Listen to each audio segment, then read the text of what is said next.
Snow drifted across a shattered rail yard on the western bank of the Volga. It was January 1943.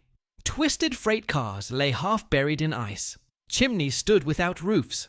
Brick walls opened into empty air. Somewhere beyond the smoke and frost, artillery continued to fire at measured intervals. In the ruins, soldiers moved through basements and shell craters, counting ammunition, rationing bread, waiting for orders that no longer promised relief.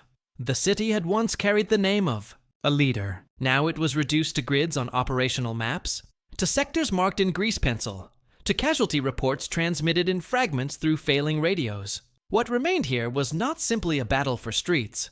It was the collision of two strategics. Visions at the center of a continental war. By the summer of 1942, the Second World War had entered its fourth year. Germany controlled most of Western Europe. In the east, the invasion of the Soviet Union, launched on 22nd of June 1941, had carried German forces to the gates of Moscow before winter halted the advance. In the spring of 1942, Adolf Hitler shifted his focus south. The objective was economic and strategic. Germany required oil. The Caucasus region contained the Soviet Union's principal petroleum fields at Maikop, Grozny, and Baku. Without them, Soviet mechanized warfare would falter. The new campaign, designated Case Blue, began in June 1942. Army Group South split into two formations. One moved toward the Caucasus. The other, under General Friedrich Paulus and his 6th Army, advanced toward the Volga River. The city of Stalingrad stood on that river's western bank. It was an industrial center stretching nearly 30 miles along the water. It contained tractor, factories, steelworks, chemical plants, and rail connections feeding the southern front. Capturing it would sever Soviet transport along the Volga. It would also secure the northern flank of the German drive into the Caucasus. Its symbolic name added political weight, though the operational rationale preceded symbolism. By late August 1942, the Luftwaffe began systematic bombing. On 23rd August alone, more than 1,000 tons of bombs fell on the city. Civilian casualties were extensive. Fires burned for days. Wooden neighborhoods were reduced to ash, yet the destruction created a defensive environment. Rubble formed natural fortifications. Concrete skeletons became strong points. Factories continued partial production even as fighting approached there. Walls. The scale of the coming battle was immense. The German 6th Army initially numbered approximately 270,000 men. It included infantry divisions, panzer units, artillery regiments, engineers, and supporting services. Allied Axis formations, Romanian, Italian, and Hungarian units, protected extended flanks north and south of the city. Opposing them, the Soviet 62nd Army under General Vasily Chuikov and the 64th Army held positions within Stalingrad. Across the Volga, additional Soviet formations assembled in depth. At peak strength, more than 1 million Soviet personnel would be committed to the broader Stalingrad campaign. The city itself stretched in a narrow band along the river. Its width in many sectors was less than 5 kilometers. This compressed the fighting into a series of adjacent strongpoints, grain elevators, railway stations, factories, apartment blocks, each contested repeatedly. From September 1942 onward, combat took on a distinct character. German units referred to it as Rattenkrieg, rat, war. Engagement distances were often measured in meters. Floors of the same building could be held by opposing forces. Snipers operated from collapsed chimneys and water towers. The Volga became a lifeline. At night, under artillery fire, Soviet ferries and barges transported reinforcements and ammunition. Across the river, casualties were evacuated when possible. Ice flows and German shelling disrupted crossings, but traffic continued. Factories such as the Red October Steelworks, the Barakadi Gun Factory, and the Dzerzhinsky Tractor Factory became focal points. Assembly lines were converted into defensive lines. Tanks were sometimes driven directly from production halls into combat, incomplete but operational. German commanders expected the city to fall within weeks. By October, they controlled most of Stalingrad's western districts. Soviet forces held narrow strips along the riverbank, in some places less than 500 meters deep. But while urban combat consumed attention, Soviet High Command prepared a counteroffensive. Planning began in September under Generals Georgy Zhukov and Alexander Vasilevsky. The concept was to avoid direct assault on the city and instead strike the weaker Axis flanks guarding the German 6th Army. These flanks were held primarily by Romanian 3rd and 4th Armies. They were extended across open steppe with limited anti-tank capability and inadequate winter equipment. On 19th of November 1942, Operation Uranus commenced. Soviet forces attacked north and south of Stalingrad.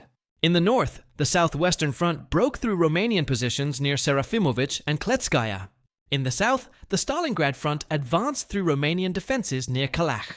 Within 4 days, Soviet armored spearheads met near the town of Kalash-on-Don, west of Stalingrad. The encirclement was complete. Approximately 250,000 Axis personnel were trapped within a pocket roughly 50 kilometers across. Hitler ordered 6th Army to hold its positions. He assured Paulus that the Luftwaffe would supply the pocket by air. Hermann Göring claimed that 500 tons per day could be delivered. In practice, daily deliveries averaged far less.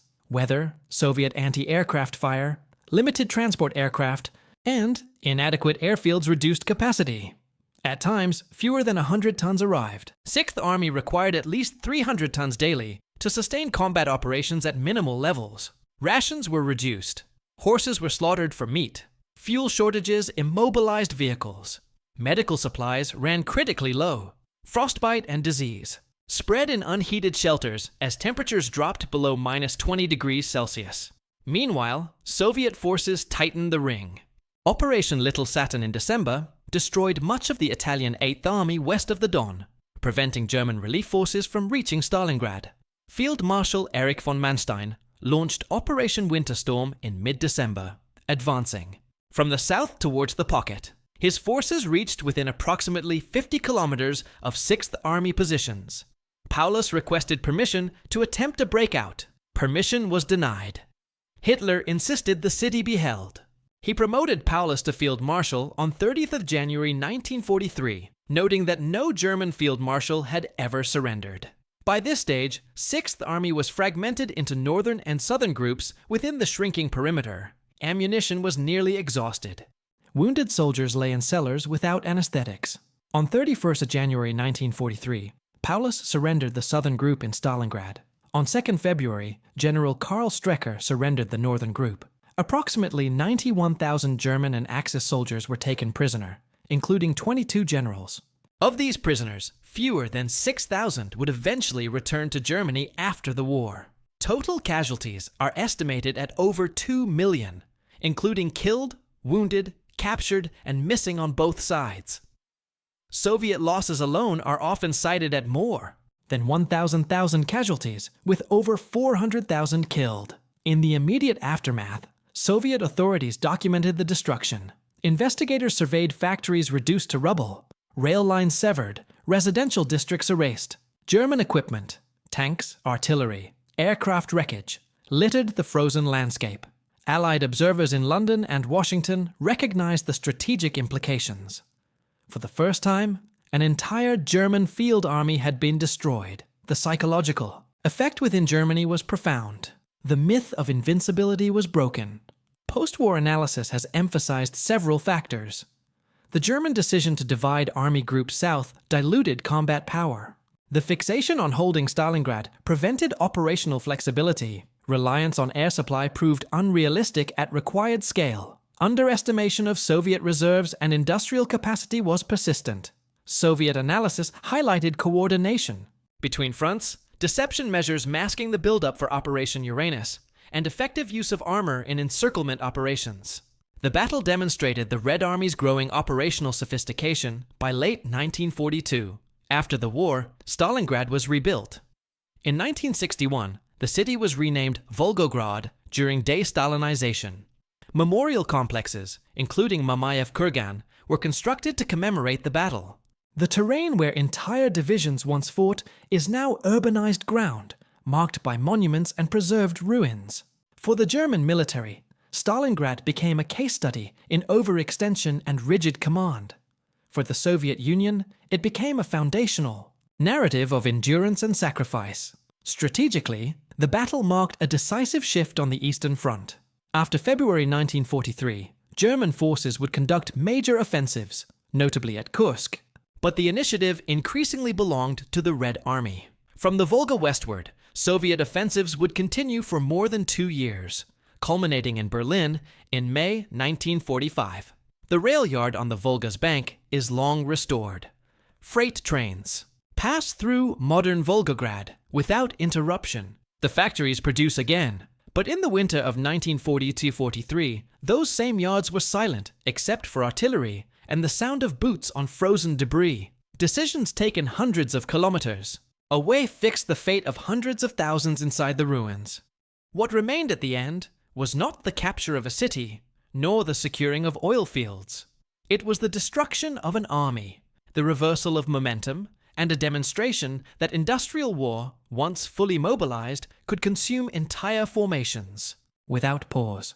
Snow covered the wreckage, as it does each year. Beneath it lay the memory of a battle that altered the trajectory of the war in Europe, not through sudden maneuver, but through attrition measured in months, meters, and men.